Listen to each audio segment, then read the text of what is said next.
നിങ്ങളുടെ സമുദായത്തിനകത്ത് തന്നെ സ്ത്രീകൾ അനുഭവിക്കുന്ന ഒരു പ്രശ്നത്തെക്കുറിച്ച് ലീഗ് എടുക്കുന്ന ഒരു നിലപാടിന്റെ ഒരു പ്രശ്നമുണ്ട്. അതായത് മുത്തലാഖിന്റെ കാര്യത്തിനകത്ത് താങ്കൾ തന്നെ ചില അഭിമുഖങ്ങൾ പറഞ്ഞിട്ടുണ്ട്, അതൊക്കെ മതപണ്ഡിതന്മാർ ചർച്ച ചെയ്യട്ടെ എന്ന്. പക്ഷേ ആ സമുദായത്തിനകത്ത് സ്ത്രീകളടക്കമുള്ള ആളുകൾ ഒരു പരിഷ്കരണവാദവുമായി മുന്നോട്ട് വരുമ്പോൾ കാലികമായ പരിഷ്കരണവാദത്തോട് നിങ്ങൾ പ്രതികരിക്കുന്നത് മൗലികവാദത്തിന്റെ രീതിയിലാണ്. അല്ലല്ല, അത് ആദ്യം നിങ്ങൾ കാണേണ്ട ഒരു കാര്യം വെച്ചാൽ ഈ മുത്തലാഖ് എന്താണ്? മുത്തലാഖിന്റെ കാര്യം ഇവിടെ ഇപ്പോൾ ഉണ്ണിയും പറയുന്നുണ്ട്, എല്ലാവരും പറയുന്നത് എന്താണ്, ഇത് വലിയ പ്രശ്നമല്ലേ?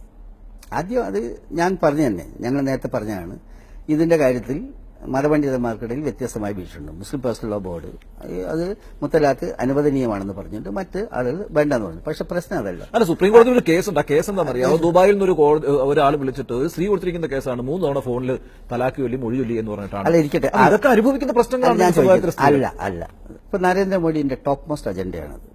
എല്ലാ പത്രങ്ങളിലും ഉണ്ടായിരുന്നു. ഇവിടുത്തെ ഏറ്റവും വലിയ പ്രശ്നമാണ് ഈ മുത്തലാഖ്. അത് അടിയന്തരമായിട്ട് നിർത്തണം. ഇന്ത്യയിലാകെ മുസ്ലിം പോപ്പുലേഷൻ എത്രയെന്ന് പറയുന്നത് നിങ്ങൾക്ക് എല്ലാം അറിയാം. ഒരു 14-15% ഈ 15% മുസ്ലിങ്ങളുടെ എത്ര തലാഖ് നടന്നിട്ടുണ്ടാവും നിങ്ങൾ നോക്കണം. ഈ തലാഖ് നടന്നതിൽ എത്ര മുത്തലാഖ് നടന്നിട്ടുണ്ടാവും? വളരെ വളരെ വളരെ ഒരു ചെറിയ ഒരു സെക്ഷനാണത്. എന്താ അതിന് എത്ര വലിയ പ്രാമുഖ്യം? അത് പ്രാധാന്യം കൊടുത്തിരിക്കുന്നത് നിങ്ങളുടെ സമുദായത്തിൽ തന്നെ പരസ്യമായി. അതല്ല ഞാൻ ചോദിക്കുന്ന ഇഷ്യൂ, അതല്ല ഇവിടുത്തെ സ്ത്രീയുടെ പ്രശ്നം. നരേന്ദ്രമോദി ഇപ്പോൾ സ്ത്രീ വിമോചനമായിട്ട് ഇറങ്ങിയിരിക്കുകയാണല്ലോ. എന്തേ നരേന്ദ്രമോദിക്കും നരേന്ദ്രമോദിയുടെ കൂടെ നിൽക്കുന്നവർക്കും ഈ സ്ത്രീ വിമോചനത്തെ പറ്റി സംസാരിക്കുന്നവർക്കും മദ്യപാനത്തിന്റെ ഫലമായി സ്ത്രീ അനുഭവിക്കുന്ന പ്രയാസം ഒരു ഇഷ്യൂ ആയിട്ട് ടേക്കപ്പ് ചെയ്യാൻ കഴിയുന്നത് എന്തുകൊണ്ടാണ്?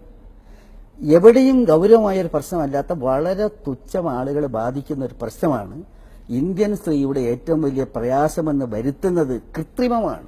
ഈ മുത്തലാഖിന്റെ കാര്യത്തിലും ഞങ്ങൾ ഒന്നേ പറഞ്ഞിട്ടുള്ളൂ. മുത്തലാഖ് എന്ന് പറഞ്ഞാൽ ഞാനിപ്പോൾ പറഞ്ഞിട്ട് മുത്തലാഖിനെ ന്യായീകരിക്കുകയല്ല. മുത്തലാഖ് പണ്ഡിതന്മാർക്കിടയിൽ അഭിപ്രായ വ്യത്യാസമുള്ള ഇഷ്യൂ ആണ്. അത് അവരുടെ സംസാരിക്കും. ഇത് പൊളിറ്റിക്കൽ ഡിസിഷൻ വരുത്തേണ്ട കാര്യമല്ല. ഈ മതപരമായിട്ടുള്ള ആചാരങ്ങൾ അല്ലെങ്കിൽ അതിന്റെ നടപടിക്രമങ്ങൾ, വിവാഹമോചനം, സ്വത്ത്, അതിന്റെ പിന്തുടർച്ചാവകാശം എന്നിത്യാദി കാര്യങ്ങൾ പേഴ്സണൽ ലോയിൽ ഗവൺ ചെയ്യപ്പെടുന്ന കാര്യങ്ങളാണ്. അതിലെന്തെങ്കിലും അഭിപ്രായ വ്യത്യാസങ്ങൾ ഉണ്ടെങ്കിൽ ആ അഭിപ്രായ വ്യത്യാസം മതപരമായിട്ടുള്ള പണ്ഡിതന്മാർ ചർച്ച ചെയ്ത് കണ്ടെത്തേണ്ടതാണ്. നരേന്ദ്രമോദിയുടെ പൊളിറ്റിക്കൽ അജണ്ടയിൽ തീർക്കേണ്ട കാര്യങ്ങളല്ല. അത്രയും ഞങ്ങൾ പറഞ്ഞിട്ടുള്ളൂ. അല്ല, ഇപ്പൊ താങ്കൾ തന്നെ സൂചിപ്പിച്ച പോലെ പിന്തുടർച്ചാവകാശം അടക്കമുള്ള മറ്റു വിഷയങ്ങളുമുണ്ട്. അതിനൊക്കെ വേണ്ടിയിട്ടാണല്ലോ ഏകീകൃത സിവിൽ കോഡ് എന്ന് പറയുന്നത്. അത് നരേന്ദ്രമോദി വിഭാവന ചെയ്തൊരു കാര്യമല്ല. ഭരണഘടന ആരാണോ വിഭാവന ചെയ്തത് അവർ തന്നെ പറഞ്ഞിട്ടുള്ള കാര്യമാണ്.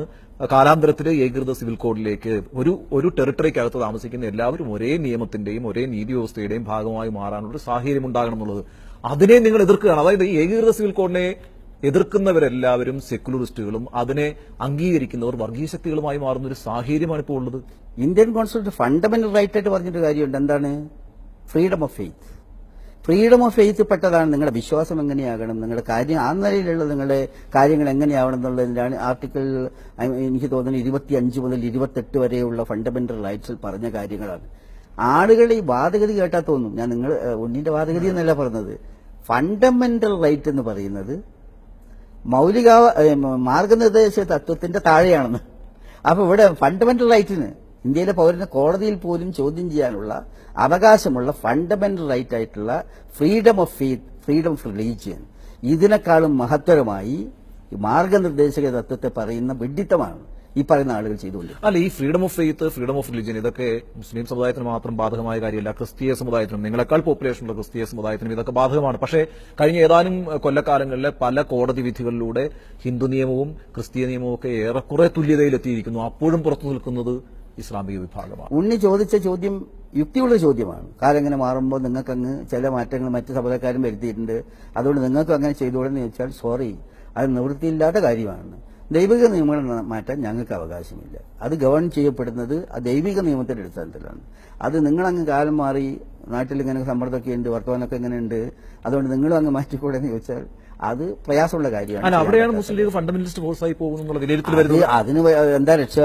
നിങ്ങൾ ഒരു വിശ്വാസി എന്നുള്ള നിലയിൽ നിങ്ങളുടെ വിശ്വാസപ്രകാരം ദൈവിക കൽപ്പന പ്രകാരം നിങ്ങൾ ജീവിച്ചാൽ അങ്ങനത്തെ ആളുകളൊക്കെ ഫണ്ടമെന്റലിസ്റ്റ് ആവുമെന്ന് അങ്ങേപോലെ വളരെ നല്ലൊരാൾ പറയുമ്പോൾ അങ്ങനെയാണെങ്കിൽ പറയട്ടെ, മറ്റെന്താ മാർഗം? വളരെയധികം നന്ദി. Thank you.